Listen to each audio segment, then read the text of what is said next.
Hai, Assalamualaikum warahmatullahi wabarakatuh. Hari ini kita bertemu lagi. Kita akan bincang pasal sebuah filem daripada Netflix yang baru sahaja ditayangkan. Okey, bertajuk The Old Guard. Tapi sebelum tu aku nak ucapkan berbanyak-banyak terima kasih kepada semua yang telah menonton video-video aku sebelum ni. Okey, jadi sebarang komen, sebarang cadangan untuk penambahbaikan daripada video aku ni, okey, harap kamu semua tulis dekat ruang komen tu. Okey, nanti apa-apa sahaja cadangan dan juga improvement yang perlu aku buat untuk video aku akan cuba untuk baca dan cuba buatlah untuk video-video yang akan datang. Okey, Netflix baru sahaja mengeluarkan sebuah filem lakonan Charlize Theron, okey, pada 10 Julai yang lalu. Tajuknya ialah The Old Guard. Okey, filem ni bergenre aksi superhero. Okey, tapi janganlah kita expect yang filem ni macam filem Marvel ataupun DC, walaupun ianya berkisah tentang superhero. Durasi filem ni ialah sepanjang 2 jam. Jadi rasanya 2 jam ni adalah masa yang sangat biasalah. Okey, tidak terlalu panjang dan juga tidak terlalu singkat. Okey, baiklah, sedikit sinopsis pasal The Old Guard. Okey, The Old Guard ni bercerita tentang sekumpulan immortal.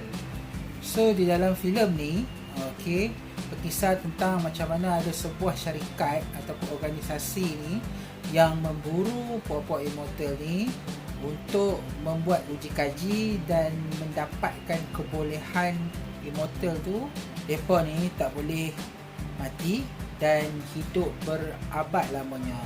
Ada yang sejak dari zaman dulu lah kala lagi, okey, tapi masih survive sampai sekarang. Mereka ni tidak berusia, tidak tua, okey, dan sentiasa sihat sampailah masa kini.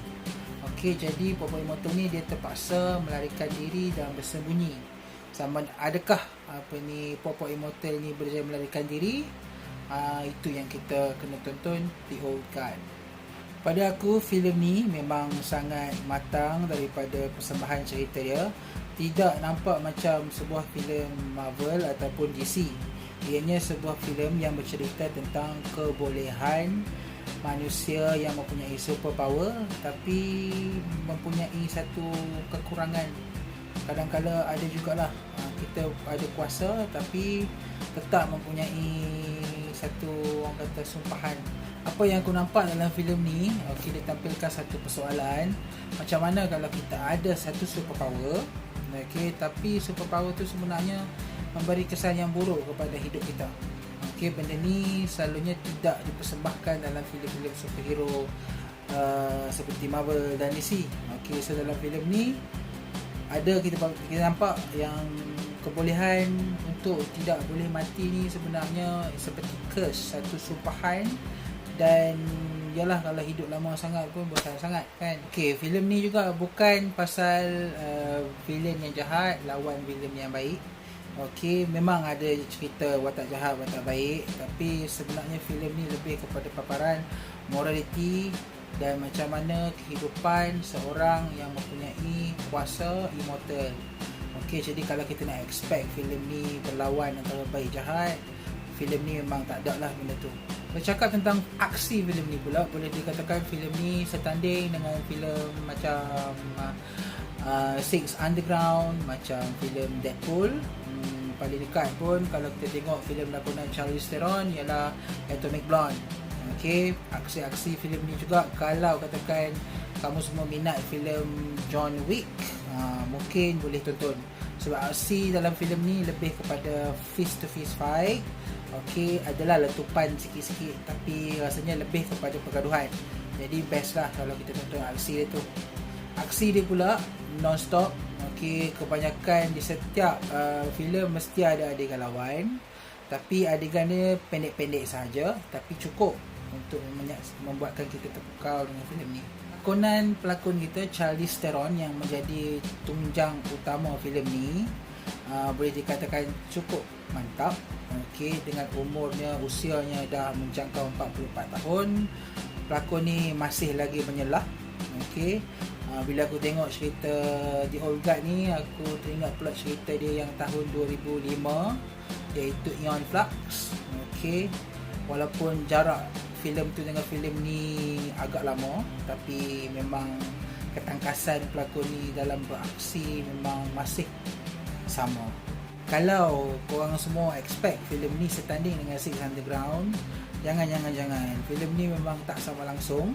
Aksi filem ni lebih kepada brutal fight, bukannya asyik tembak-menembak.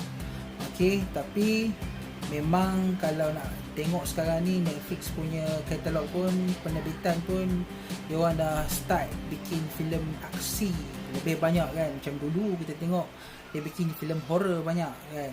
Tapi sekarang ni Netflix dah mula bikin filem aksi. So aksi dalam filem ni memang puas hati, walaupun boleh dikatakan aku lebih suka aksi dalam filem Six Underground. Pada aku, filem The Old Guard ni boleh dikatakan sebagai sederhana, tidaklah terlalu best dan tidaklah juga terlalu bosan.